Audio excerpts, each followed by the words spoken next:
Un petit truc qui m'a toujours étonné en Belgique, on a les recommandés. Alors quand la chère administration vous envoie des taxes ou des amendes, vous recevez un recommandé. C'est pour être sûr que vous l'avez reçu et donc vous devez contresigner. Comme ça, elle peut certifier que vous l'avez bien reçu. Et donc à ce moment-là, elle va commencer à vous mettre des amendes si vous ne payez pas. Et vous envoyez les huissiers.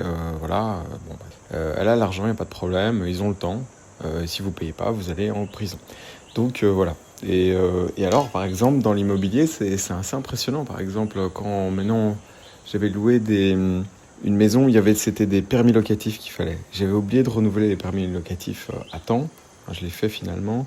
Et j'ai reçu 1500 euros d'amende par logement. Et donc ça fait 7000. J'ai reçu une amende de 7000 euros. Euh, donc même chose en Airbnb, j'ai reçu une amende de 1000 euros parce que j'avais loué quelques jours en Airbnb un appartement. Et puis j'ai dû justifier des jours passés, sinon ils me taxaient tous les jours. Enfin, c'est une taxe de 4 euros en fait. Enfin bref, tout ça pour vous dire que c'est vite des 1000 euros, des 10 000 euros. Alors que par exemple, on voit bien.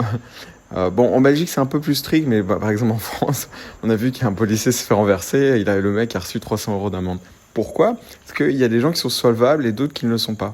Et donc, c'est Nicolas qui paye, quoi. Et puis, cette histoire des recommandés, c'est que si vous êtes à l'étranger et que vous ne recevez pas votre recommandé, euh, bah, euh, moi j'ai eu ça, et finalement, on doit quand même payer l'huissier, les frais d'huissier, l'amende, les intérêts de retard, parce qu'en fait, c'est votre faute.